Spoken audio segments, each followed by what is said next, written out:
Okay. Well, thank you very much for coming here. Good evening and welcome. There are numerous occasions at which the host says the guest does not need an introduction and proceeds to introduce him at length. We will not do it here, except to say that we are extremely lucky, we're extremely privileged to be in the presence of an authentic hero, Vladimir. We are hugely relieved. We are enormously happy to have you alive with us. It's so wonderful to be here, Leon. Thank you so much for the invitation, and it's an honor to start the first public event of this new year, 2025, at the American Enterprise Institute. Thank you so much for hosting me. Vladimir, first things first, I was always intrigued by your last name. And I'm sure people in the audience here too, both here and online, are fascinated as well. It's not anything short or simple. Ivanov, Petrov, Putin. And the best I could figure it out is a long route back to the Tatars and Mongols who ruled Russia between the 12th and the 15th century. And as far as I could figure it out, Kara-Murza means a black prince, which is terrific, or a black military commander. And you're in good company. There's another ancient Russian family, part of Russian nobility, before Peter started importing Germans. And they compressed Kara-Murza into Karamzin and gave us the first great Russian historian, Nikolai Karamzin. Another aristocratic Russian family disposed of Murza altogether, and from Nabok-Murza became Nabokov, the family of the greatest one of the greatest Russian writers, Vladimir Nabokov. And a great parliamentarian, too, his father, Vladimir Nabokov. That's right, that's right. Am I on the right track here? Well, this is actually just a continuation of the conversation we had with you in the library before this public event. We were just discussing with Dr. Aron that in the 20th century, Russia has been just as much of a melting pot between nations and ethnicities and religions as the United States has been. And if you look at my family, I had 4 great-grandfathers who were each of them were of different ethnic group and of different religions. So I had one great-grandfather who was Russian and he was Russian Orthodox, one who was Jewish, one who was Latvian and he was a Lutheran, and one who was Armenian and a member of the Armenian Apostolic Church. And the answer to the question is this is where the name comes from. So my great-grandfather, Sergei Kara-Murza, who was a lawyer, a writer, a journalist, a theater critic, a man of the Renaissance, as like my wife likes to say. He lived in the latter part of the 19th and first half of the 20th century. He was born in Crimea, in Simferopol. He was a Crimean Armenian. And the reason for the Turkicized last name is because, of course, up until Catherine the Great, Crimea was a vassal state of the Ottoman Empire. Ottoman Empire, right.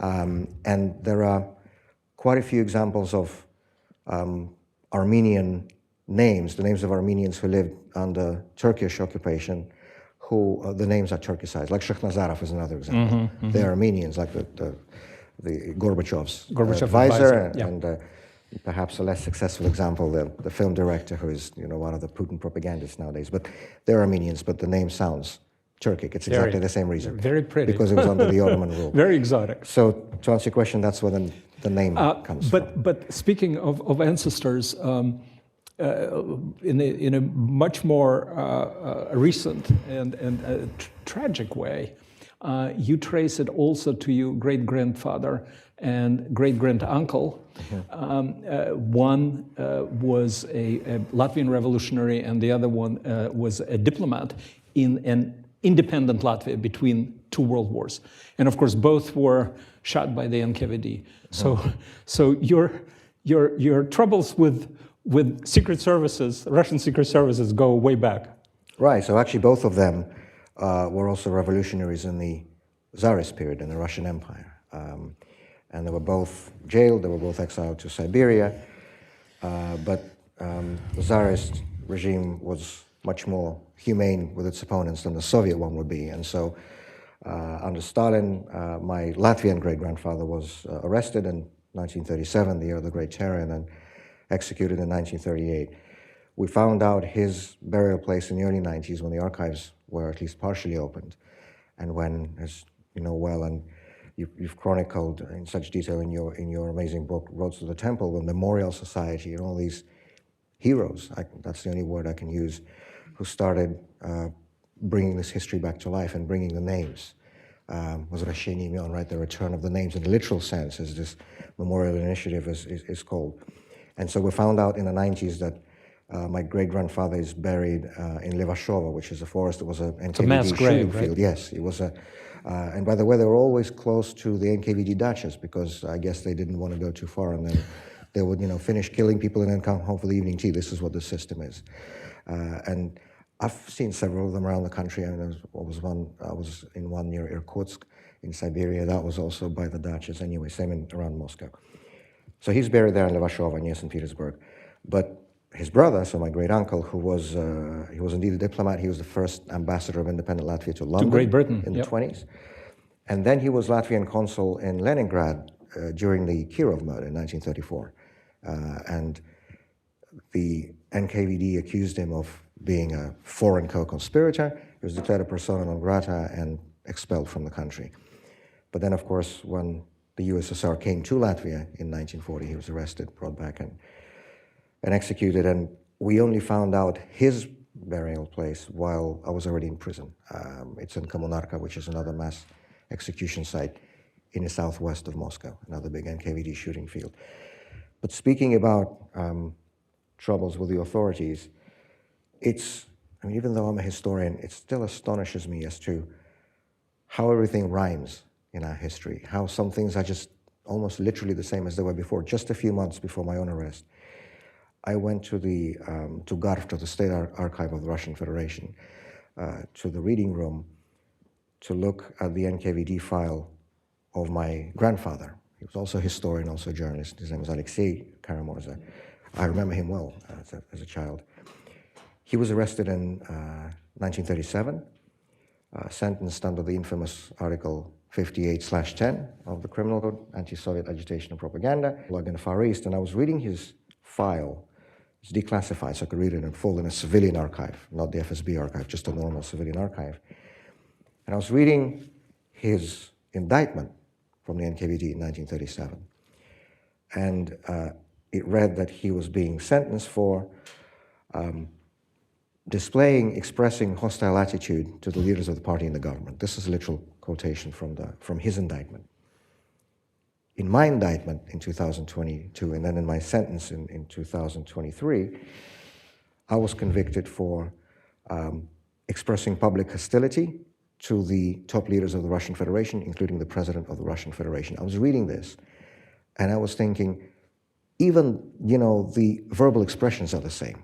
They literally are taking phrases from the NKVD indictments from the 1930s and putting them, with a few tweaks, obviously. There was no president back then, but everything else is exactly the same. And, well, we know that our history very often goes around in circles, and this is the part of the circle we're in now. Well, even worse, Vladimir, there is the General Procuracy, or the Procurator General or Attorney General of the Russian Federation initiated over 4,000 so far, has initiated over 4,000 cases of those who were acquitted after Stalin's death. Right. In a sense, they're retrying dead people, with the idea, I believe, to show that yes, that repression was correct, and this is another step towards securing, for this regime, the foundation in Stalinism. Absolutely, and they're not even hiding it. A couple of months ago when we had the annual, which is still officially in the calendar, as the day of commemorating victims of political repression, which is the 30th of October, The head of the so-called Human Rights Council at the Kremlin, Mr. Fadeev, was giving an interview, and the journalist asked him, well, how would you comment on the political repression that is happening today in Russia? Because, as you know, we now have a record number of political prisoners for the whole of the post-Soviet period. We have more political prisoners in Russia now than there were in the whole of the Soviet Union, so that's 15 countries put together, in the mid-1980s by the time of the end of the regime. And this is only according to the figures we know. The actual number is probably, well, not probably, definitely, because having been inside the system, I've seen people who are not on anybody's list, who are not on anybody's radars, but who are in prison, for a social media post or for standing there with a placard. But even according to the publicly available figures that we do have from human rights groups, there are nearly 1,400 political prisoners in today's Russia, 1,400 people who are only in prison because they happen to have views that differ from the views of the government. During the 1987 Vienna Conference for Security and Cooperation in Europe, the Soviet government officially admitted to holding about 400 political prisoners. This was before the mass releases were began in 87, 88, and then completed, of course, only by President Yeltsin in February of 1992. So there were political prisoners until the very last day of the Soviet Union. But today's number is much, much greater. That number was underestimated. So human rights groups back in the mid-80s said that the actual number is about 700 or 800, so double what the officials were saying. But even according to the publicly available figures, we have more than 1,300 political prisoners in Russia. Anyway, the journalist was asking this head of the Human Rights Council in the Kremlin, how would you comment on the repression that's going on now?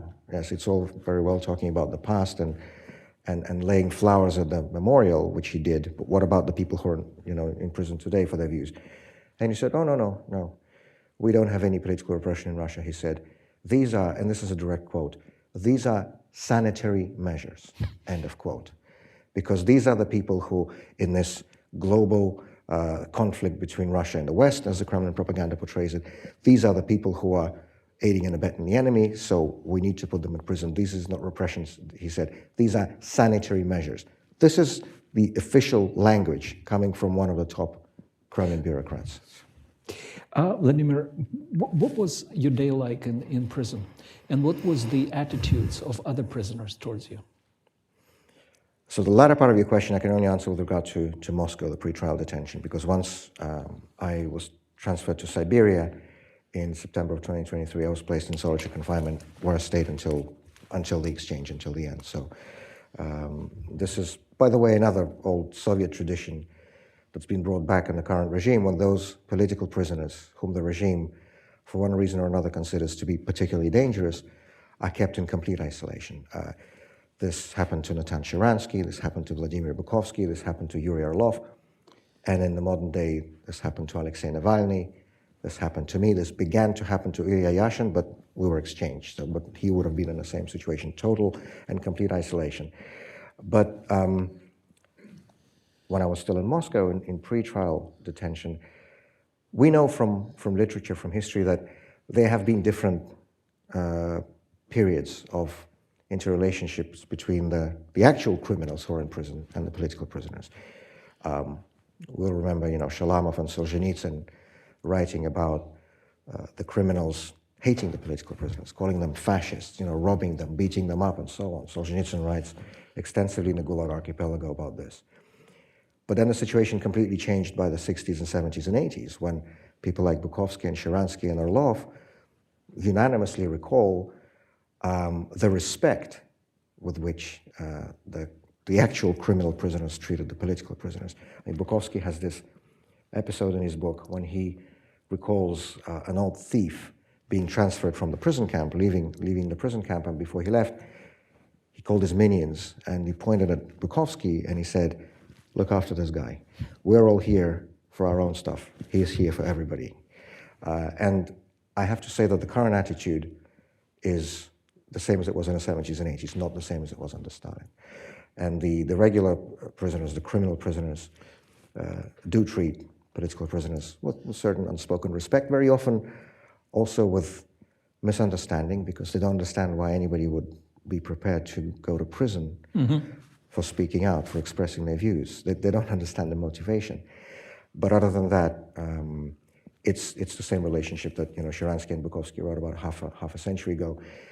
And as for the prison day, well, when I was in Omsk in Siberia in solitary confinement, every day was a Groundhog Day. It was monotonous, meaningless, and absolutely the same. So I'd wake up I'd be woken up, I should say, at 5 o'clock in the morning with the Soviet national anthem blasting through the radio. Same music. Which we remember Putin brought back in the first year of his presidency. A very powerful and potent symbol of the direction he would take Russia 25 years ago. So I'd wake up to the sound of this anthem.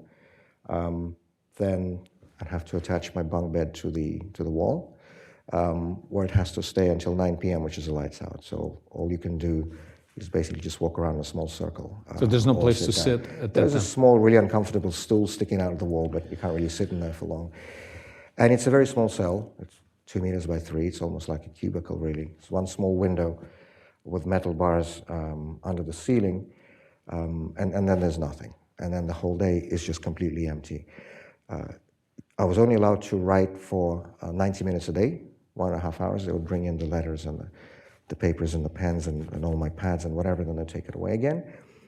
I could have 1 book if this was a punishment cell, or 2 books if this was a regular isolation cell. That was the only difference, really.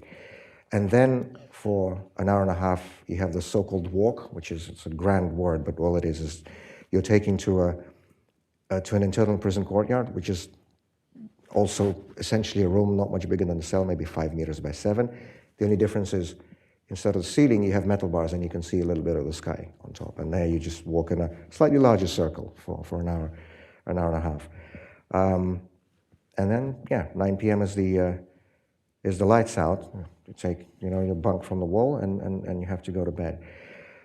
There is no one to speak to. There is nowhere to go. There is nothing to do. I was not allowed to call my wife or my children, which is, again, another old Soviet tactic, as we know well, to punish not just the political opponents, but their families, too. This goes all the way back to the first years of the Bolshevik regime. The Tsarist Empire didn't do that, by the way. This is only the communists who brought this in. That very much continues. And I never understood in my previous pre-prison life, when, as you know well, I would engage in a lot of advocacy on behalf of political prisoners. I knew this rule. There's a United Nations rule that officially states that solitary confinement for more than 15 days, 1-5, is considered a form of torture. I knew this rule. It's in the Nelson Mandela rules adopted by the UN General Assembly. I knew this rule, but I never understood it. Because before I had the experience myself, I thought, well, what's so bad about it? Surely it's better than sitting in a room full of criminals. You sit there, you read, you write, whatever you want.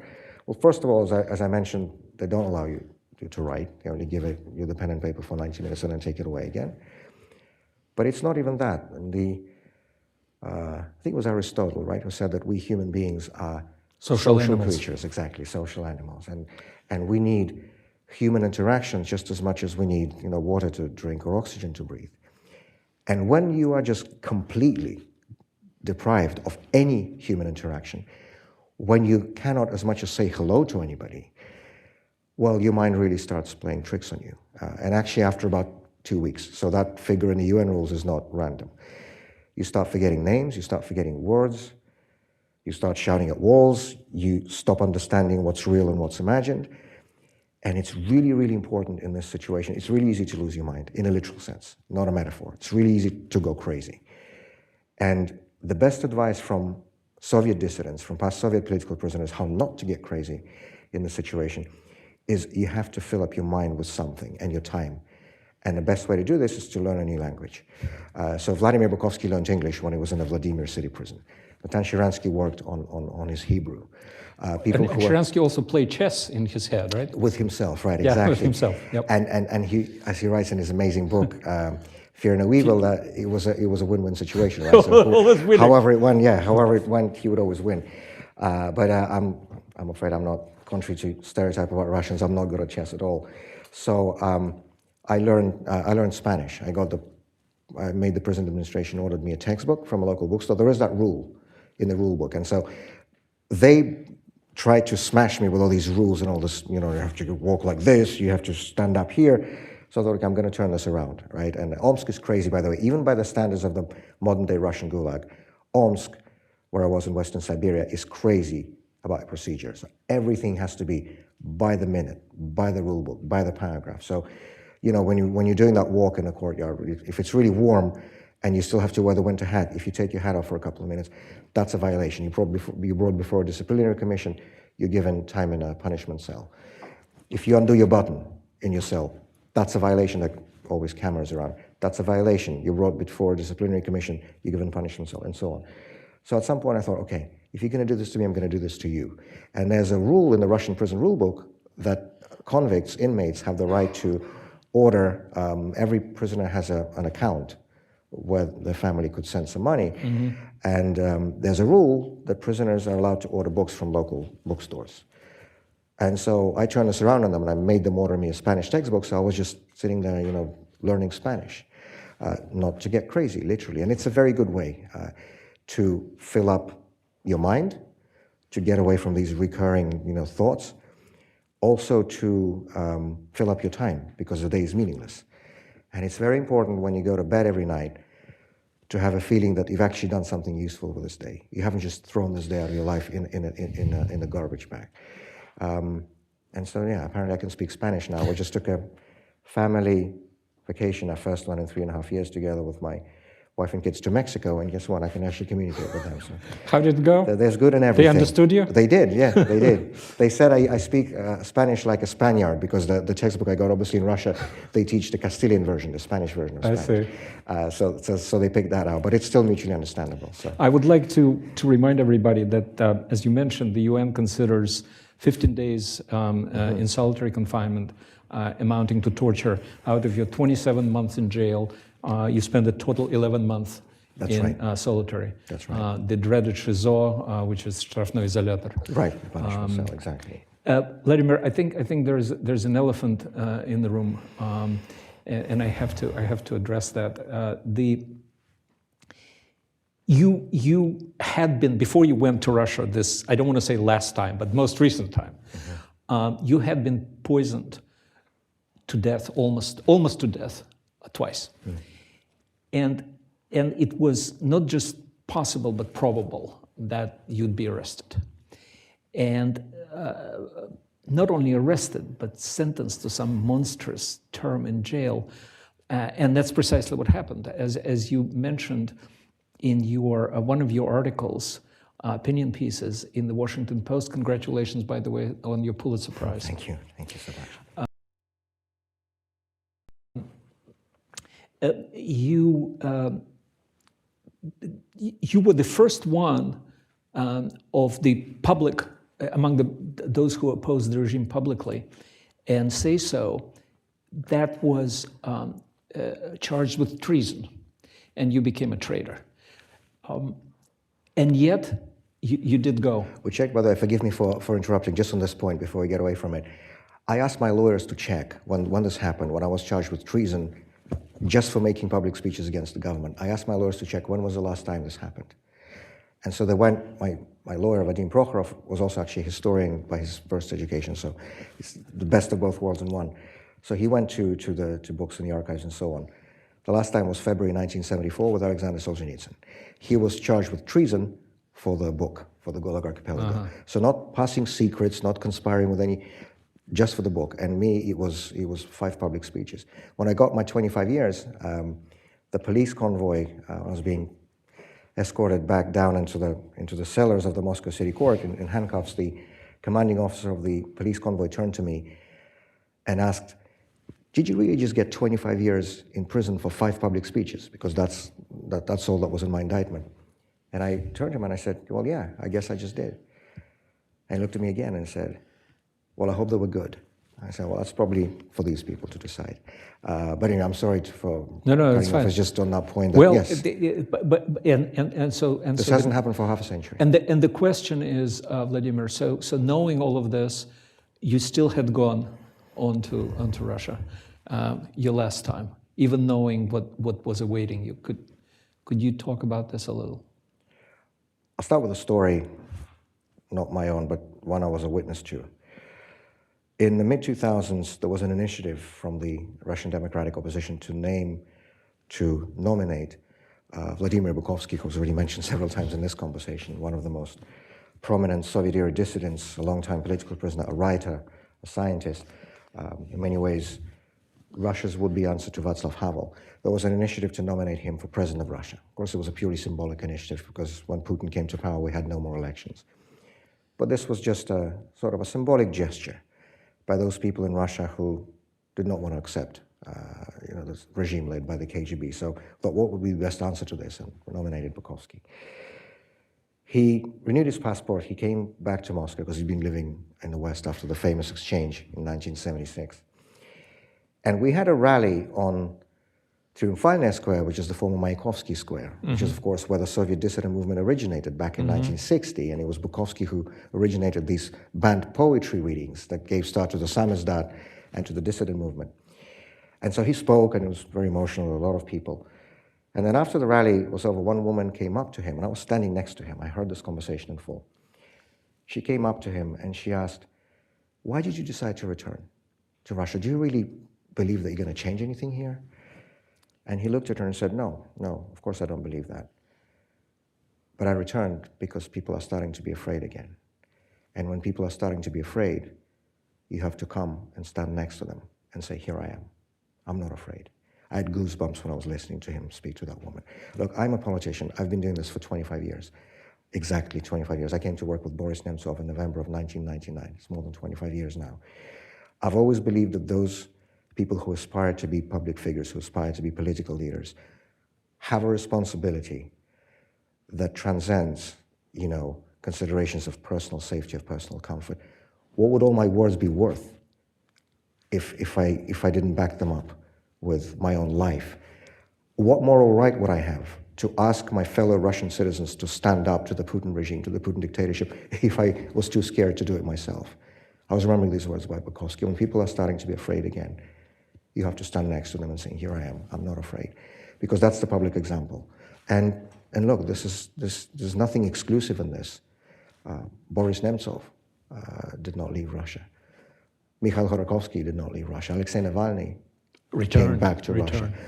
And when people ask him, and I remember people asking me this question after the two poisonings, why did I come back? I said, how could I not come back? I'm a Russian politician. We know after COVID that there are many professions one can do remotely now by Zoom, but politics is not one of them. And it's because it's a question of morality. If I'm calling on my fellow citizens to do something, I have to do it myself, otherwise it's not going to work. So there was no question in my mind, either after the poisonings or after the start of the full-scale war. I was actually at home in Moscow in my apartment when the war began, with the full-scale war on the 24th of February, 2022.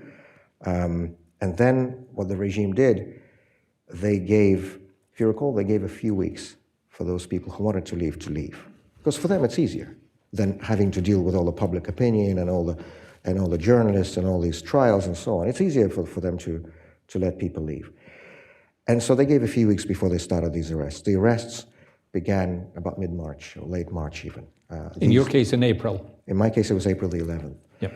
And so once they waited for a month and a half, and those who wanted to leave left, those who didn't obviously were not going to, and so that's when the mass arrests began. Yes, it was late March, early April. I was not the first person to be arrested. As you remember, in the first days of the invasion, the so-called parliament rubber-stamped these new articles of the criminal code that essentially criminalize not just opposition to the war, but even talking about the war, because the Kremlin pretends that there is no war in Ukraine. But you could not call it a war. No, you couldn't. I mean, it's literally that slogan from George Orwell's Ministry of Truth. War is peace, freedom is slavery, ignorance is strength. It's literally the reality of Putin's Russia. If you call a war, you go to prison. And so they passed these laws in the first days of the invasion, the full-scale invasion. Then they let people who wanted to leave, and then they started arresting people. And one of the first people who was arrested under this law was Alexei Gorinov, and I want to mention his name in this conversation. He was an elected municipal councillor in downtown Moscow in the Krasnosersky district. And in the first days of the invasion, he came to his council meeting and he called for a minute of silence for Ukrainian kids who were being killed by Russian bombs. And he got 7 years in prison for that. And he's a very sick man. He's well into his 60s. He's missing part of his lung. He's being kept in horrendous, near torturous conditions. And, you know, we hear from time to time these news reports that there are new international prisoner exchanges, East-West prisoner exchanges planned. Well, if that is the case, I very much hope, I pray that Alexei Goranov is on that list, because for him it's a question of life or death. It's not just a question of unjust imprisonment, it's literally a question of life or death. We met with him, because I was arrested a few days after him, and we met in the same paddy wagon. That's how opposition politicians meet in Putin's Russia. We met in a paddy wagon. He was taken to his prison, I was taken to mine, and he's still there. We were all hoping, on the day we were exchanged, on the 1st of August, we were sitting in that bus, and everyone was asking, where's Goranov, where's Goranov? And he wasn't there, he's still in prison now. And I very much hope that his name is heard, his name is remembered, and then the next time we hear the news of the exchange, we hear his name on it. In one of the pieces, the link to which we appended to the invitation, you wrote that the West is at least in part complicit in Putin's rise and in ultimately in his aggression against Ukraine. And if I understood your argument correctly, you believe that in Russian history, a turn towards domestic repression and domestic reaction almost inevitably leads to an aggression. Absolutely. And of course, here you're speaking as a Cambridge-trained historian. Trinity College, I believe it. Trinity Hall. Please don't confuse them. They're very different. Ours is older and better. Trinity Hall. All right. But Vladimir, as you and I often discussed, the flip side of that trend is also part of Russian history. In other words, once the aggression fails, or once the regime fails in war or at war, usually there is a liberalization or sometimes even a regime change. And of course, the Crimean War, or I should say first Crimean War now, in the middle of the 19th century, and then of course early in the 20th century, Russo-Japanese War, and then the setbacks in World War I, which led to the abdication of Nicholas II and the February Revolution. And then, of course, the war in Afghanistan that contributed to Gorbachev's perestroika. Is that something that you hope for today? Well, first of all, on the complicity of the previous generation of Western leaders for allowing Putin's regime to grow into the monster that it is today, the monster that is leading the largest military conflict on European soil since the Second World War. You know, there's this myth that some people, both in Russia and the West, like to propagate, mostly for reasons of self-justification, that there was some kind of an early Putin who was a reformer, a modernizer, a believer in cooperation with the West, and that something went wrong along the way. And then suddenly there appeared this different late Putin who's doing everything he's doing now. Nothing could be further from the truth. I can tell you the precise date when I understood just who this man was and which direction he was going to lead our country. This may sound weird, but you'll understand why. It was the 20th of December, 1999. 20th of December is still, astonishingly, although perhaps not so astonishingly now, is still marked by the Russian security services, the FSB, and these other agencies, as the Chekist Day, because it commemorates the founding of the Cheka, the Bolshevik secret police, in December of 1917. And on that day, in 1999, Mr. Putin, who was still Prime Minister of Russia, this was 11 days before President Yeltsin would resign, he came to Lubyanka Square, to the main FSB building, the old KGB headquarters, to unveil a memorial plaque to Yuri Andropov. Now, Yuri Andropov was someone who epitomized the worst of the Soviet system, both in terms of going back to what you were just speaking about, both in terms of the external aggression and in terms of the internal repression. Andropov, of course, was ambassador to Budapest in 1956. He was one of the architects of the Soviet invasion of Hungary to crush the anti-communist uprising there. And then as longtime head of the Soviet KGB, he really prioritized suppressing and fighting and trying to destroy political dissent inside the country. And he was the one who set up this infamous 5th Chief Directorate to go after dissidents. He was the one who expanded this horrendous practice of punitive psychiatry when dissidents were declared mentally insane and kept in these torturous, closed, so-called psychiatric institutions and so on. Like, the name of Andropov symbolizes all of this. And this was the man that Putin chose to officially unveil a memorial plaque to in December of 1999. I had no further questions after that day.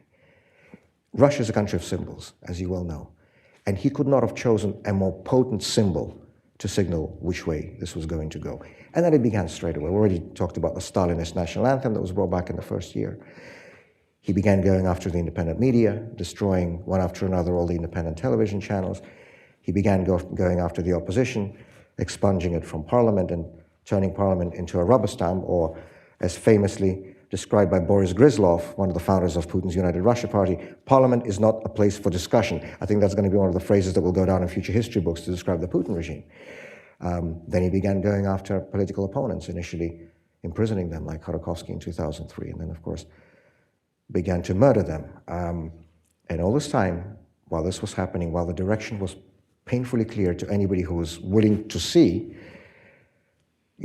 Western leaders were still looking into Putin's eyes and seeing his soul. They were still pushing reset buttons with him.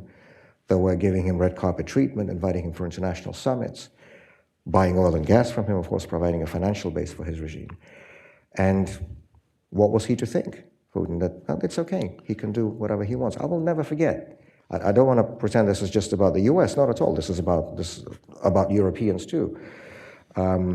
I'll never forget, in June 2003, I was covering, as a journalist at the time, I was covering Putin's state visit to London, to the UK.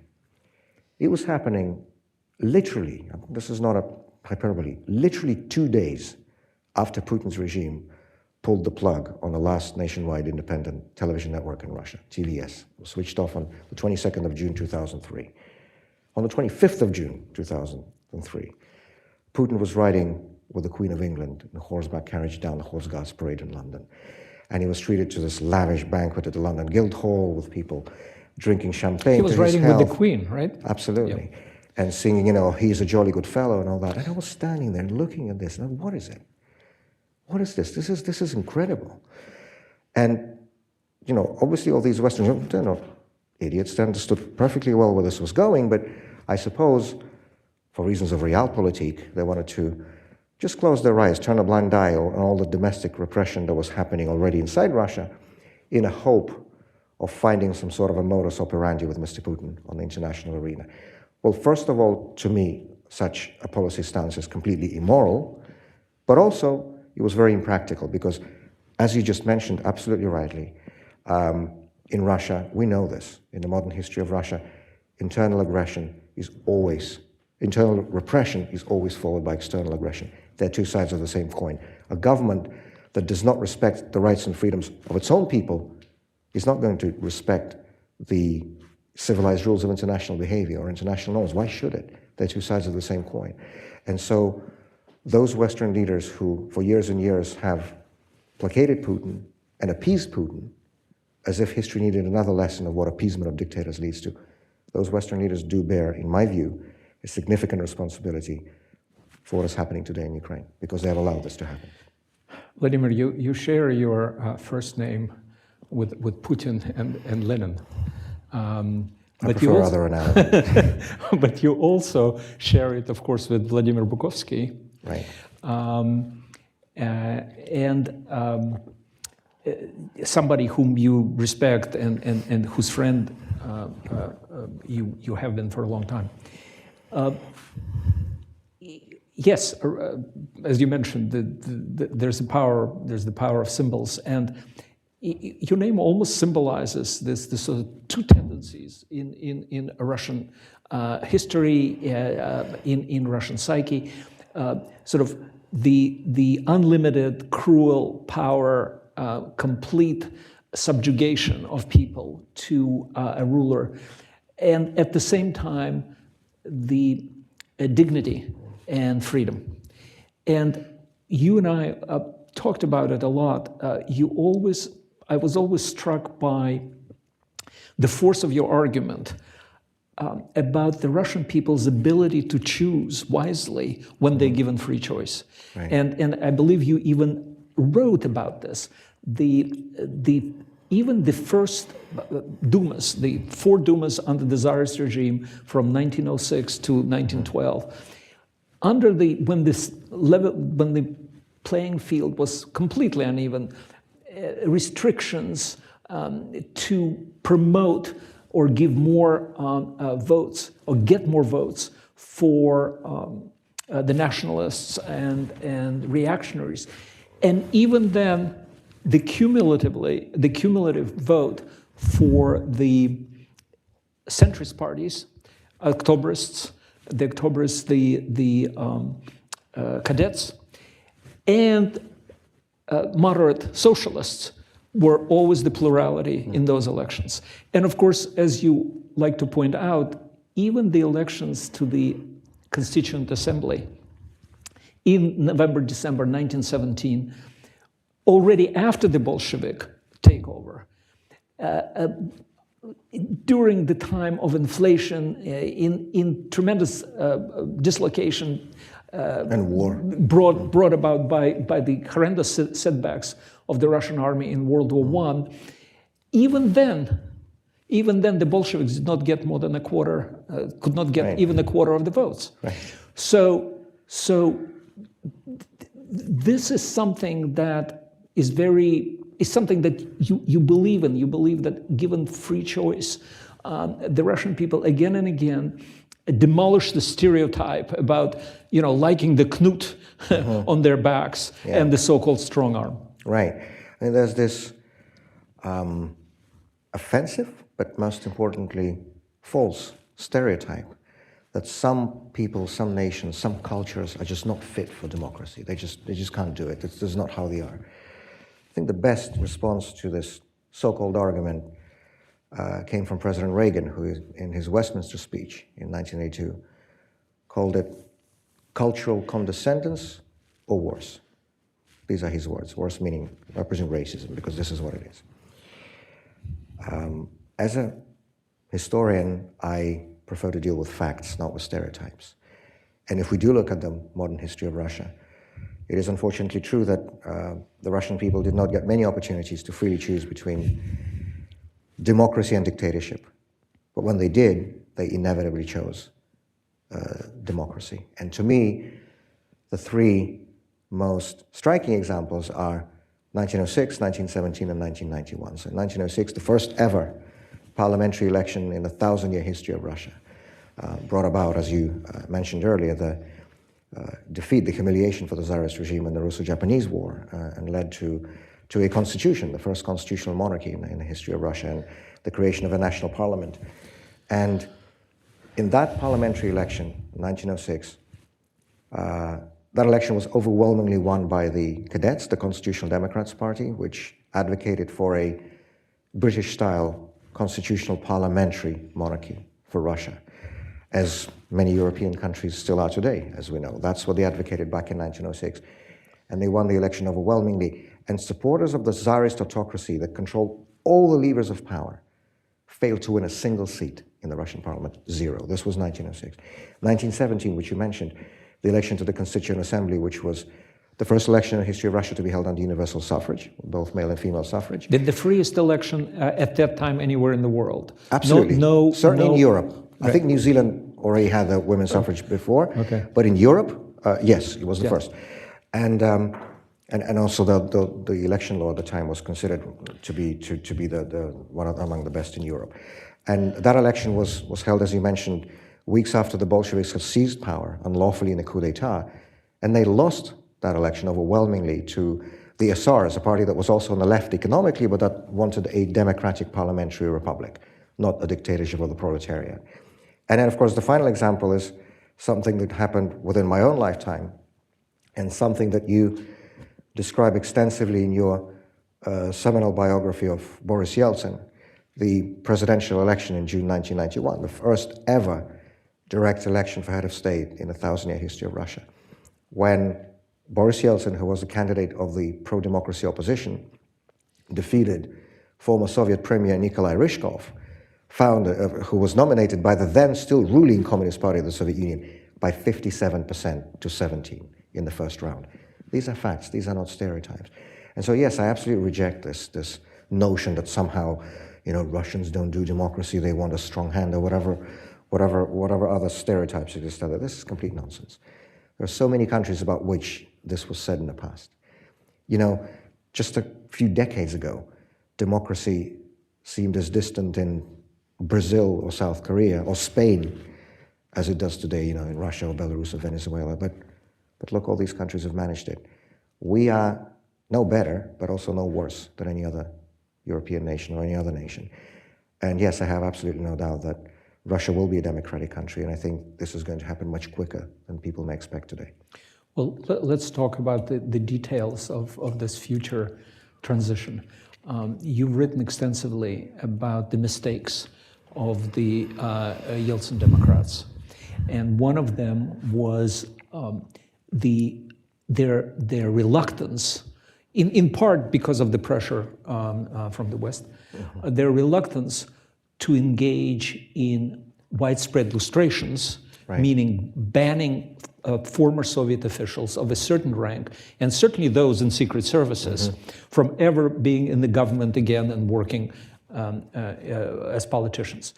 Like the Czechoslovak government, first government, at that time still Czechoslovakia, yes, did after the collapse of the communist regime in Czechoslovakia. And I should say also, as spelled out in the disqualification clause of the 14th Amendment of the US Constitution, that the rebels, the traitors, could not participate and could not be part of the government.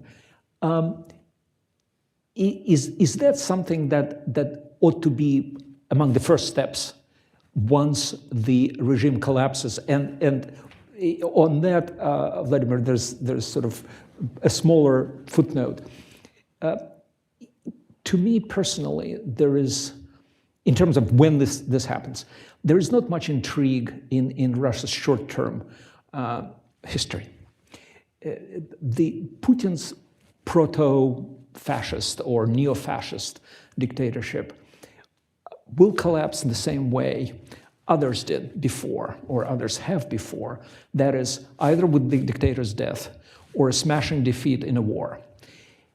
Once that happens, Vladimir, and I was wondering if this is your sense as well.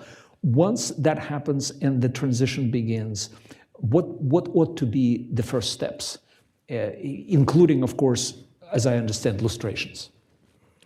I believe that there's been a lot of criticism, both honest and not so much, of what happened in Russia in the 90s under President Yeltsin. And people talk about corruption, and they talk about loans for shares, and they talk about whatever else. And yeah, sure, I mean, none of these things were good. Nobody would argue with that. But unfortunately, we know that corruption exists even in democratic nations. But you cannot have democracy with the KGB. And so to me, the biggest mistake of President Yeltsin was his unwillingness or his inability to conduct this process or to lead this process of a national reckoning with all the crimes that have been committed under the Soviet regime. If we look at the example of every country that has, in the 20th century, successfully undergone a transition from totalitarianism to democracy, we will see that this process happened in different shapes and formats in each one of them. South Africa after apartheid, Argentina after its military dictatorship, of course Central and Eastern European states after the collapse of communism, obviously Germany after 45, and then again after 1989 in the eastern parts of Germany. Because if we want to make sure that this evil never returns again, it needs to be publicly reflected on, publicly accounted for, and publicly and officially condemned. This is the only way. It could be in different shapes or forms. It could be illustrations, it could be truth and reconciliations commissions, it could be judicial tribunals, but the essence is the same. And there were people, this is important to say, we're not just talking about this with a hindsight of 35 years. There were people at the time who were talking about the importance of this. In 1992, Galina Starovoytova introduced a draft lustrations bill into the Russian parliament. She was one of the leaders of the Russian democratic movement, a legislator from St. Petersburg. In the same year, 1992, Anatoly Kononov, who was a justice of the Russian Constitutional Court, published his dissenting opinion in the case of the so-called Communist Party case, you remember, at the Constitutional Court, in which he strongly, forcefully, and very legalistically argued for holding Soviet criminals, Soviet crimes to account under the relevant international statutes, like the Convention Against Genocide, Convention Against Torture, all these international documents that do exist and that prohibit these practices, but obviously they're all happening under the Soviet regime. And finally, Vladimir Bukovsky, who we mentioned many times today, spent basically all of 91 and 92 going around the offices of people like Gennady Burbulis and Sergei Filatov and other key officials around President Yeltsin, and he actually managed to convince most of them that this is needed, that archives needed to be open, that there needed to be this public accountability for all the crimes that are being committed, that these crimes had to be publicly and officially condemned by the Russian state to make sure that they would never come back again. And by the way, the point of this was not, as Bukovsky said many times, the point of this was not to create a gulag in reverse, so to start jailing all the ex-communists. And now, obviously, people who are personally implicated in murders and crimes of this nature, of course, they had to be held accountable. But it wasn't about mass imprisonment at all. It was about the condemnation of the regime and the crimes committed by the regime. And, of course, a full transparency in the opening of the archives. But as we know, this never happened. There was a window of opportunity for this, but this never happened. And when Bukovsky tried to convince Yeltsin's officials of this, they would say, this is going to be a witch hunt. We don't need this. And so before flying out of Moscow in 93, and the next time he would return only for that presidential campaign that I mentioned, he said to one key official in Yeltsin's Kremlin, he said, well, then the witches are going to come back and start hunting us. And of course, that is exactly what happened in 1999. And again, I return to the symbolism of Putin beginning his rule with a memorial plaque to Andropov and a Stalinist national anthem, because the job was not done in the early 90s. Because if evil is not publicly reflected on, publicly accounted for, and publicly condemned, it will return. This is what we've seen with Putin. And we cannot allow this mistake to be repeated again. And the next time there will be a window of opportunity for a democratic transition in Russia, which there will be. And again, I think it's going to be much quicker than people expect. You referred to past instances of change in Russia. As we know well, major political change in our country happens like this. Right. At the clack of a finger, unexpectedly, suddenly, catches everyone by surprise.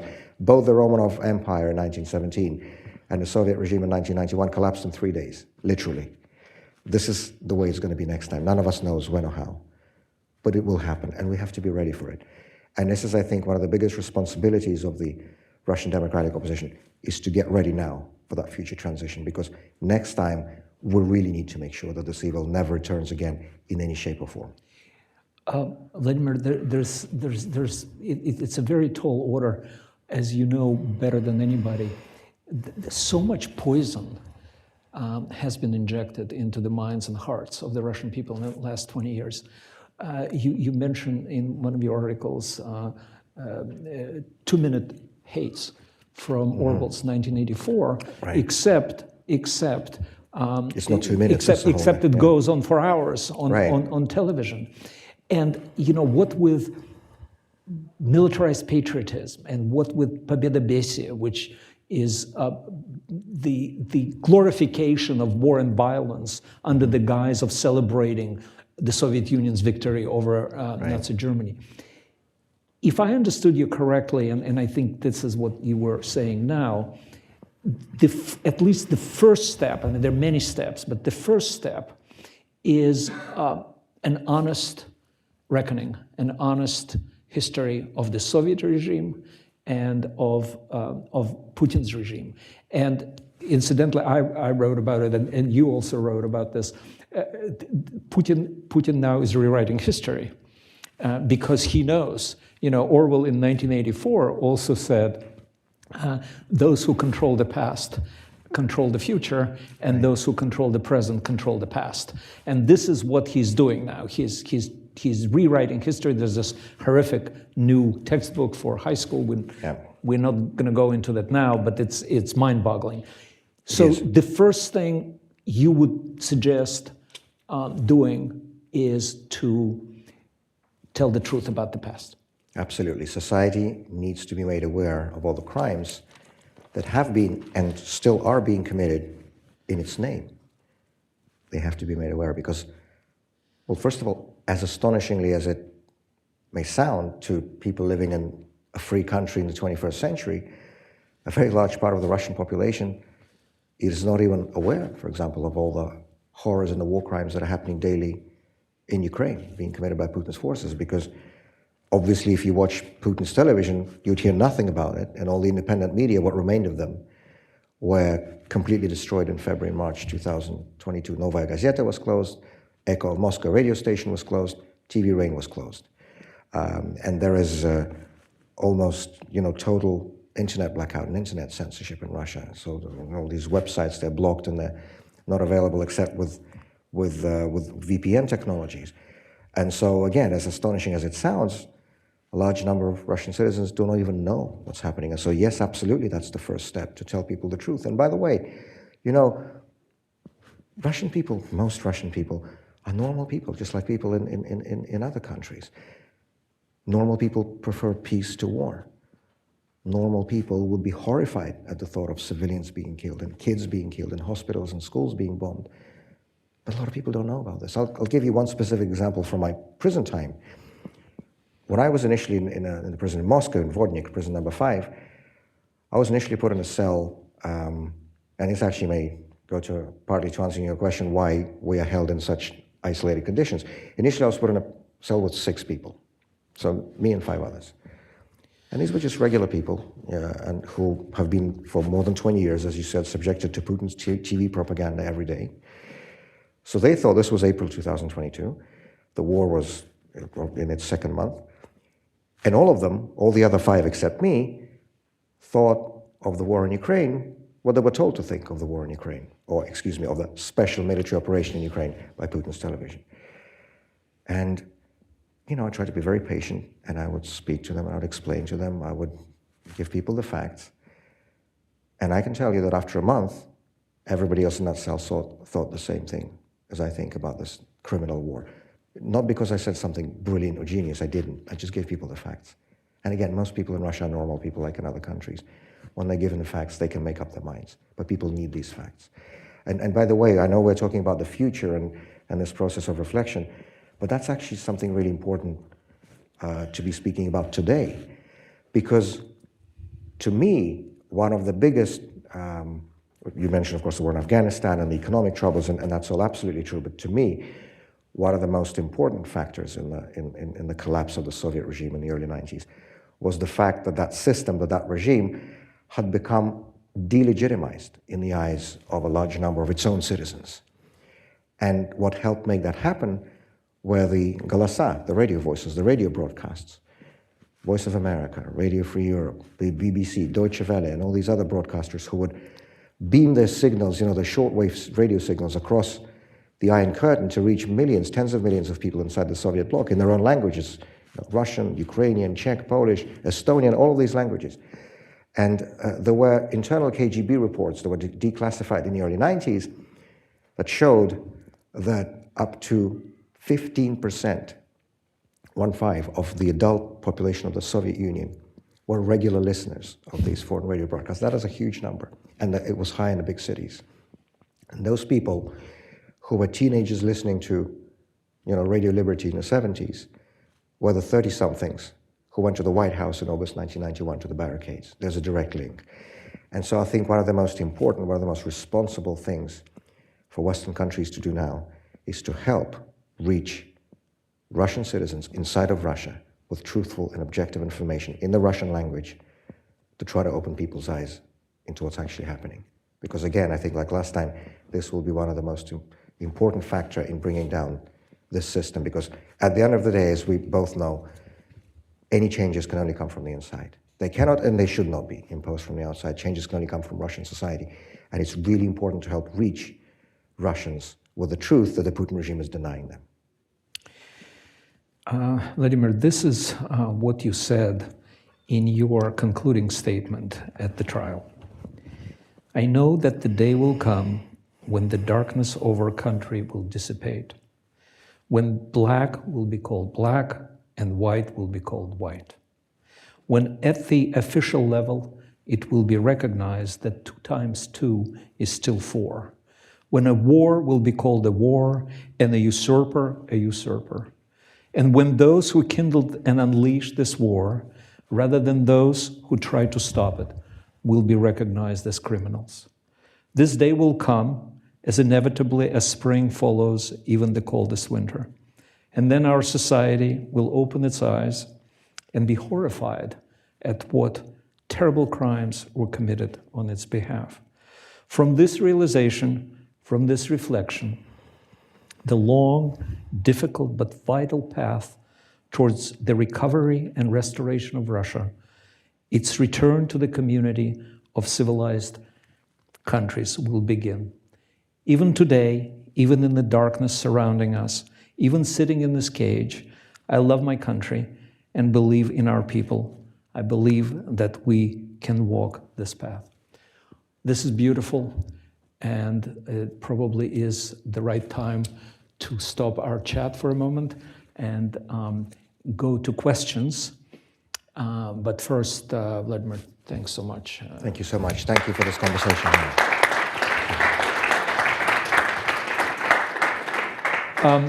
Let me remind our online audience, which is quite large, that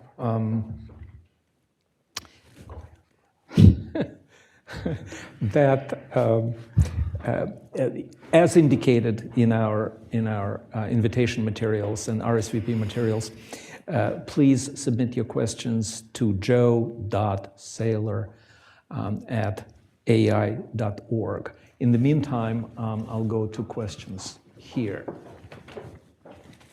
Please. Wait for a microphone.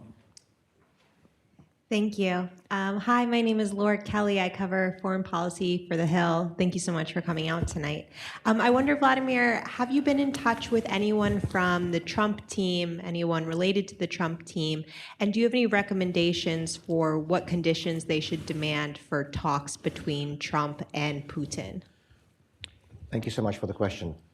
I have a number of friends on both sides of the political aisle in this city, and yes, I have been in touch with people who will be a part of the incoming administration, and I think, and I would not presume to advise anything to anyone, but in my personal opinion, I think it is really, really important that whatever negotiations take place, whatever deal is made to end or put a stop or put a pause to the active phase of this war, that deal, that settlement has to account for the interests of Ukraine. This cannot be forced on them. This cannot be an ultimatum. That has to be something that is genuinely acceptable to Ukrainian society. That is an absolute must. I mean, it's sort of an obvious thing to say, but I think it is important. And secondly, what I think is also very important is to make sure that any such settlement includes a provision of all for all, of releasing and freeing not only Ukrainian POWs, that goes without saying, but also the thousands and thousands of Ukrainian civilian hostages, which is a category not provided by any international law. There's nothing about that in the Geneva Convention. They shouldn't even be happening. But there are thousands of Ukrainian citizens who are in Russian jails with no status whatsoever. They should all be released and allowed to return home. And what is equally important, and that's something that is very important to be speaking about already now, so thank you again for your question. I think it's really important that any such settlement, any such post-war settlement, includes a provision on freeing Russian political prisoners, because as we mentioned at the start of this conversation, there are hundreds and hundreds and hundreds of people who are in prisons in Russia today, Russian citizens who are in prison because they have opposed this murderous war of aggression that the Putin regime has unleashed on Ukraine. And they cannot be forgotten and just, okay, let them sit in prison, let them rot there until the rest of their lives. No, this is not acceptable. Actually, the US has a history of leading in matters like this. When the Korean War was brought to a close in the early 50s, the negotiations have been over ceasefire, have been held up by the US administration, the Truman administration at the time, but then the Eisenhower administration to continue the policy, because the US government wanted to make sure that those North Koreans and Chinese who did not want to return to their communist countries and face the gulag or death, that they should have the right to opt out, that they should not be forced to do that. And until the US got that provision, they did not sign up to the ceasefire. But then they did, and then they signed up, and this is what happened. And so all these Russian citizens who are in prison because they have opposed Putin's war, they are allies of the free world. They're in prison because they have opposed this aggression. And their fate cannot be overlooked in any negotiations over this conflict. And I passionately believe in this, and I'm going to do everything I can to make sure that that's actually implemented in reality.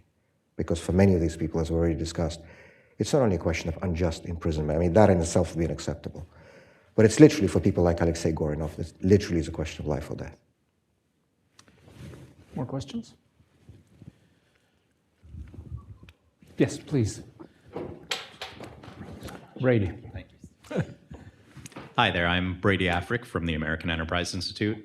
My question's fairly brief, and it's just that, is there a difference in how younger Russians versus older Russians who may have lived through the Soviet Union perceive Putin's regime and his oppressive actions? Thank you for the question. It's very difficult to give any sort of certain answer because, of course, sociology is meaningless in a totalitarian state. When people are afraid to speak their minds, when people do not have access to objective information, it's not possible to say what people really think. You know, I continue to be amazed, astonished, but very angered also, frankly speaking, by, we still hear these notions sometimes repeated in Western media and Western expert institutions that, oh, but look at the opinion polls. Most Russians support this war. Most Russians support Putin. Where did this ever come from? I mean, in the Soviet Union, the Communist Party would get 99.9% in so-called elections, and then the system just went down in 3 days. Did anybody believe those figures? A few months ago, a man in Moscow named Yuri Kakhovets received a 5-year prison sentence for responding to an opinion poll question on the street, saying that he's against the war in Ukraine. They found him, they tracked him down, they arrested him, indicted him, and gave him a 5-year prison term for just saying this. And then people seriously going to talk about opinion polls. So there is no scientific way to answer your question. But the way I would approach this is, I think, despite and beyond this fake propaganda image of total unanimity created by the Putin regime, that everybody loves this system, everybody loves the war, we do sometimes get glimpses into reality, into how many people in Russia, both young and old, actually do feel about what's going on.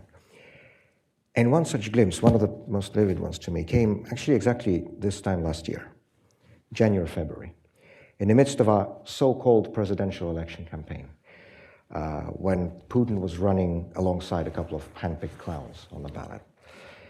There was one guy, one candidate, a lawyer and a former member of parliament named Boris Nadezhdin, who announced that he wants to run for president of Russia on an anti-war ticket, that he's against the war in Ukraine and he's going to end it on the first day. And the public reaction was just unbelievable.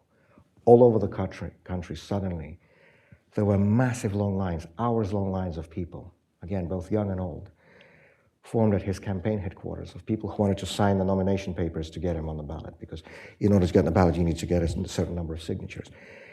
And my lawyers would bring me and show me the photos of this, and almost all of the letters I received in prison in the month of February were about these long lines of people all over the country, because suddenly there was this glimpse into reality, and it was so important for people to see that they're not alone. Now, needless to say, he was not allowed on the ballot, as opposition candidates in Russia never are. But that was almost besides the point, because you can rig whatever election results that you want, but you cannot fake the images or hide the images of thousands of people standing in long lines all over the country, in large cities and small towns, to sign their name for the anti-war candidate. In winter. In winter, in a Russian freezing winter. And by the way, when I say sign the name, it's not just sign the name. You have to give your home address, your passport number, all your personal details, to the government by definition, because that goes to the Central Electoral Commission. And thousands and thousands of people did that. I'll never forget, I received one letter from a young woman in the town of Novorossiysk in the south of Russia on the Black Sea. And she was describing how she waited for 2 or 3 hours in a line of like-minded people, actually mostly young people in that case, to sign Nadezhdin's nomination petitions. And then she ended the letter by saying, I never realized how many of us there are. And this was so important for people. But for now, we can only judge through these glimpses. I think the real definitive answer to your question can only come once the situation in Russia changes and once sociologists are actually able to conduct these extensive studies into how society survived the period through which we're living now. Yes, please. Thank you, Kristen Forstner, Hans Seidel Foundation. In fact, I have two questions, Vladimir. The first one, there's a concern that after Putin, it will become even worse, the radicalization. Yes. So maybe you can react to this. And the second one, many high-ranking officials in the Putin world, some started as liberal people, reformers. Think of Kirienko. So why is this Putin world so radical behind Putin? When they sometimes, I get your point with Putin, December 99, and this Andropov medal. But others maybe believed in kind of a liberal beginning after Yeltsin. But now they ended up like in the Putin world as criminals. Why are they so aligned with Putin? Thank you. Thank you so much for both questions. Well, I think the best answer to your first question came from the audience. Can there be anything worse than a deranged madman with a nuclear bomb who is personally ordering the assassinations of his opponents, who is bombing and destroying a peaceful sovereign country in the middle of Europe? Can anything be worse than that in the era that we're living in? I do not think so. So that's actually a false argument that's usually put out sort of informally by Putin's propaganda people. Yeah, sure, it's bad, but it's going to be worse if he goes. No, it's not going to be worse. There's nothing worse than what we have now. Again, accounting for the era in which we live. I mean, we're talking about a European country in the 21st century. What can be worse than this? And on your second question, Kirienko was never a liberal. He was a technocrat. He's the kind of people, he was under the Soviet regime, he was a Komsomol official. Under Yeltsin, he pretended to believe in a democratic Russia. Under Putin, he became a loyal handler of the domestic policy. He had nothing to do. Same with Chubais. He was just a technocrat. He has no views, no convictions, no principles, nothing. People who really were liberals and Democrats either just left politics when Putin came to power, like Yegor Gaidar did, and went into a sort of academic and scientific world, or people like Boris Nemtsov, who became active leaders of the opposition to Vladimir Putin. And Boris Nemtsov gave his life for his political positions. These were real liberals. These were real Democrats. These people who are in Putin's circle, they can pose as whatever. But a lot of Western analysts and media people back when Putin was coming to power 25 years ago were saying, but they're trying to find something good in him. And one of the arguments they put forward, to me, is completely astonishing, but anyway, he said, but he lived and worked in Germany for so many years. Yeah, but it was the wrong Germany. That's the problem. And in fact, if you look at the political system in Russia today, it very much resembles the political system in Honecker's GDR, because that was not a one-party state, as you know very well. They had the CDU, they had the Liberal Democrats, they had whatever other parties in East Germany. Of course, that was all meaningless. That was only on paper. And they all, put their hands up at the same time when Comrade Honecker asked them to, or told them to. We have exactly the same thing, where there are left-wing and right-wing groups in the Russian so-called parliament, but it's totally meaningless. Just look at the voting results, how they vote for all these laws, for example, to put people in prison for opposing the war. It's all unanimous. There are no liberals, there are no socialists, there are no communists, there are no nationalists in Putin's regime. These are just loyal servants, faithful servants of the regime who put on whatever political clothes they're told to by their puppet masters. This has nothing to do with any real political life. The only true dividing line is between people who support this regime and who collaborate with this regime and people who are on our side, who want to see a free and democratic and European Russia. And we, by the way, also have a lot of differences in our ranks, right? We have people who are more on the right, more on the left. We have people who are sort of social democrats and liberals and conservatives. But those differences we can debate out in a future democratically elected Russian parliament. But first, we need to get to one, and that's what's important now. More questions? Oh, yes, please.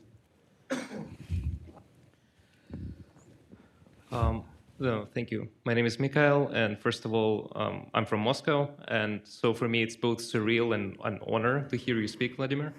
And my question is, for the opposition, Russian opposition, especially in exile, as a person who follows it, I felt a sense of being lost, in a sense, losing the cause, especially with the recent deaths and imprisonment and the horror of the war. What do you say should be the goal of opposition or liberal-minded Russians outside Russia, not only vis-à-vis reaching Russians in Russia, but also vis-à-vis their host countries? What should people who claim to be representing Russians who are against the regime be doing in Europe, the United States? Thank you. Thank you so much for a very important set of questions. Спасибо большое. First of all, and you sort of corrected yourself, and I should have corrected myself because I also used the term opposition. That's probably not a very appropriate term, frankly, because to me, opposition is a term that belongs to democratic societies, right? Because members of the opposition sit in parliaments and participate in elections and debate in television studios. Those people who oppose the regime in our country are either in exile, in prison, or dead. And so perhaps dissidents would be a more appropriate term, as people used back in the Soviet times. So I just sort of qualified myself in what terms we should use. Actually, Boris Nemtsov said this in one of his last interviews. It was an interview with TV Rain, and a journalist, during one of her questions, referred to him as the leader of the opposition, and he broke her off and said, please don't use this term. I'm a dissident. I'm not leader of the opposition. We don't have opposition. We don't have any normal political structures here. But to your point, I think it's very important if we talk about, I would say two things. One, focused on the present day, and the other, focused on the future. And I'll actually start with the future. It's something that we already touched on in our conversation with Dr. Aron, and this is the roadmap for the day after Putin. Because again, no one is going to change Russia but Russians. And while it's very important for Western leaders to also be preparing for that day after Putin, and that's something that has constantly been the subject of my conversations with President Biden and President Macron and Chancellor Scholz and all these other leaders I've had the privilege to meet over these past few months. The West has to have a strategy for the day after Putin. That's very important. Is that what you're telling them as well in your conversations with always, them? Absolutely. Because as we already touched upon, political changes in Russia will happen like this, as they always have before. Nobody's going to be ready. We need to get ready now.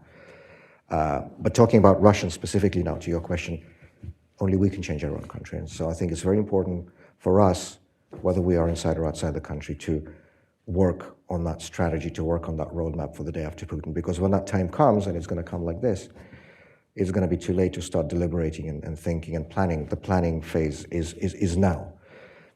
And by the way, just to illustrate how sudden it always is in our country, as you can gather from my biography, I'm not a big fan of Vladimir Lenin. You mentioned my namesake. But there's one speech of his I do like and I do quote often, and that was a speech he gave to the young Swiss Social Democrats in Zurich, which he ended by the famous phrase that we old folks will not live to see the decisive battles of the coming revolution. That speech was made in January of 1917. This is all you need to know about how things happen in Russia. And this is going to be exactly the same way. So this is one big important area, is preparing for the future. But turning into now and today, I think it is very, very important for Russian citizens, especially those living in free countries, to be active in advocating for political prisoners in Russia. Because, you know what, if it wasn't for that advocacy, I would still be sitting in my 2x3 meter cell in Omsk instead of sitting here and answering your question. The only reason the 16 of us were saved in this exchange is because of the relentless advocacy that people engaged in free countries. And one other thing, which may seem like something small, but I can tell you it's anything but small. When I was sitting in that prison in Siberia, the high point of my day was 4 p.m. when the prison guards would open the feeding slot in the cell door and hand me the daily stack of letters. And I would receive letters from all over Russia, from all over the world. And I think only somebody who's been in that situation can appreciate how much warmth and how much light and how much hope there is in that sheet of paper that the prison guard hands you through the door. And so I think it's really important that people write to political prisoners. There are public lists available on the Memorial website, on the OVD Info website, with addresses, with the way to write.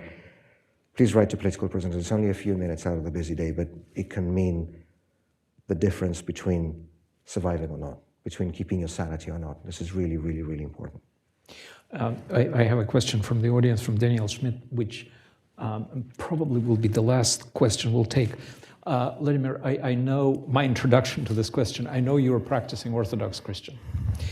And the question is, does Vladimir see any role for the Russian Orthodox Church in whatever form or fashion for a new Russia, even when the current regime comes to an end? And again, I apologize to Daniel Schmidt, given the absolutely shameful role of the official Russian Orthodox Church that essentially blesses this massacre in Ukraine, how do you get around it? How can you resurrect a normal church? So I think it's just as we always, and you have always done this, and that's something I'm really grateful for in all your writings and speeches, draw this difference between the regime and the nation, which not enough people do, unfortunately. So I think that it's really important to also make a distinction between the official hierarchy of the Moscow Patriarchate, which is, yes, its behavior is absolutely shameful, there's no other word for this, and the body of the church. Because to me, as a Christian, the church is the people. It's not, the guys in big hats who drive in limousines. And there are a great many. I've actually had an article about this while I was in prison. It was published in Medusa, I believe, in 2023. There is, among this sort of vocal opposition in Russia, despite everything that's happening to the war in Ukraine, there's a very important voice of the Christians of the Russian Orthodox Church, both lay believers but also priests. And we now have several examples of Russian Orthodox priests being banned from service or defrocked by their superiors because they've spoken out against the war. Can you imagine this? I think not even George Orwell could have thought this up. Christian priests are being banned from priesthood because they're against the war. Just think about this, but this is what's happening in Russia. One of those priests was the priest who visited me in prison, someone who is an amazing human being, as well as, in my view, a priest as priest should be. His name is Father Alexei Uminsky. He was a priest in a central Moscow church. He would come visit me often while I was still in pretrial detention in Moscow, and he was supposed to come and visit me about this time last year in winter in Omsk in 2024 in Siberia. And we already began, doing all, because it's a lot of bureaucracy, as you know, in Russia, including the prison system, already began, putting up all the documents together for him to be allowed to see me, and it was really important, really a source of solace and comfort to have visits from him. But literally in the days around Christmas time, which for us was yesterday, the 7th of January, so exactly this time last year, he was officially banned from priesthood by a personal order of Patriarch Kirill because he spoke out against the war in Ukraine. So for obvious reasons, he could not only could he not come to see me in Siberia, but he actually had to leave the country because there was a real chance that something worse would happen than just defrocking. In fact, among the political prisoners who are in prison in Russia today, because of their anti-war position, is a Russian Orthodox priest, higher monk Aron from Siberia. And so, actually, to continue responding to the question from our audience member online and from you, Leon, several of those priests, Russian Orthodox priests, who have been defrocked and banned by the hierarchy, have then been restored to their priesthood. And this includes Father Alexei Uminsky, who is now serving in a Russian Orthodox church in Paris, have been restored to priesthood by the Patriarchate of Constantinople, which is, of course, the mother church, because, as you know, Russia we took our Orthodox church from Greece, right. And the autocephaly to the Russian church came from Constantinople, and so it's sort of in a legal speak, this is the higher authority, right. And so they have made a point of reinstating those Russian Orthodox priests who have been defrocked because of the anti-war position to the priesthood, and so I think once things change in Russia, there will need to be a reckoning in the church just as much as there needs to be a reckoning in society. And by the way, that's something also that should have happened in the early 90s, because we know that there were many cases of top hierarchs of the Russian Orthodox Church under the Soviet regime who were collaborating with the Soviet regime, who were collaborating with the KGB. Some of this was declassified, but there were never any real consequences. There was never any real public reflection on this, and so some of these people are still here today, including the patriarch, right? And so I think that's something that will necessarily have to happen in society as a whole, but in the Russian Orthodox Church as well, that needs really to be returned to its Christian roots. Our religion is a religion of peace. It's not a religion of warmongering. And so those priests who are being banned and defrocked for their anti-war position, to me, that's the real soul of the Russian Orthodox Church. Again, not those guys in big black limousines. Well, every minute with you, Vladimir, is so precious. We have 4 minutes. Let me ask the last question. We don't have anybody from here. In one of the photos of you during the trial, you were there either with Solzhenitsyn's the «Бодался теленок с дубом», the oak and the calf, right? Or maybe Grossman's Life and Fate. But I think it was the Solzhenitsyn. It was Solzhenitsyn, right. Solzhenitsyn's book. For the audience, this is a marvelous account of Solzhenitsyn's last few years in the Soviet Union before he was and including the arrest and the treason charge, and then the expulsion. Right. When he was arrested on treason charges and then expelled. And then I know that you have great admiration for Nathan Sharansky, who was of course also convicted of treason. Absolutely. In the 1970s. And you corresponded with him, you loved his book, and I saw on social media that you visited him in Israel. Do you see yourself and your struggle as the continuation of the fight for human dignity and freedom that was started by people like Solzhenitsyn and Bukovsky and Sharansky? That's something that's really important for me, and that's something that's an unspeakable privilege and honor to have support from these people. Natan Sharansky did write to me. We corresponded regularly from prison, and we did just meet a couple of months ago. And Natalia Solzhenitsyn, the widow of Alexander Isayevich, she would write the personal recommendation letters for me while I was being tried. So there's this procedure, a Russian legal procedure, where when somebody is being arrested or the arrest is being prolonged, lawyers can submit what are called поручительства, right? The official letters of recommendation from prominent people, saying that, I vouch for this. Character references. Exactly. That I vouch for this person, that, he or she should not be arrested, and that, they're going to attend all the court sessions and whatever. And Natalia Solzhenitsyn was one of the people who would sign this for me. And once she signed it, which, needless to say, is an unspeakable privilege, but once she signed it, she's still, formally speaking, a member of the Presidential Council on Culture. And once she decided to sign this character reference on the official letterhead of the Presidential Council, now you can guess what the address of that is, right? And it was really amusing to see the face of the judge when my lawyers handed it to him, because, he just received a phone call from the same place, essentially, from the same address, saying, I keep this guy in prison. And he had a bit of a cognitive dissonance there, right? Because he saw the same letterhead with a signature in it. Of course, that meant nothing in practical terms, but it's something to boast to the kids about, to have character references like this. And that book is amazing, by the way, The Oak and the Calf. I think it's one of my favorites with Solzhenitsyn. Oh, it's a terrific It reads book. really well, Yes. and it's just, and unfortunately, it's very topical again. So I would really recommend it to people interested in Russian history. But I think, Leon, to answer your question, yes, absolutely yes. Just like the regime in the Kremlin today is a direct continuation of the Soviet regime, specifically of the KGB part of the Soviet regime.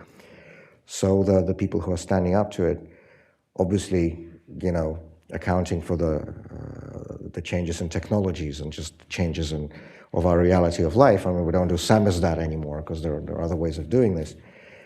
But I do believe that the current pro-democracy movement in Russia is a direct continuation of the dissident movement. And in fact, to give you one example, there is one former Soviet dissident, Alexander Skobov from St. Petersburg, a prominent journalist and author, who was a Soviet political prisoner back in the 80s under the communist regime, who is in prison now, as we speak, for opposing the war in Ukraine. So actually, the same person was in prison under the Soviets is in prison now. Needless to say, he's not very young, and he's not in very good health, and he's in prison. So in some cases, even the people are the same. But speaking symbolically, yes, I do believe, and it is an honor to be sort of in this vein that the Soviet dissident movement has started all those years ago. And I just hope that when that next window of opportunity comes for change in Russia, we manage to complete that job, manage to complete that project, to make Russia a free, democratic, and, for lack of a better term, a normal country, so that there never have to be such references and such historical bridges, and so that the next generation will only be reading books from Solzhenitsyn and Bukowski and Sharansky as history and the great literature that these books are, not as a practical guide to survival, as it was for me in prison. Well, Vladimir, such a marvelous miracle to have you here. Thank you so much, and all the best to you in your struggle. Thank you. Thank you very much. Thank you very much. Спасибо огромное. Thank you.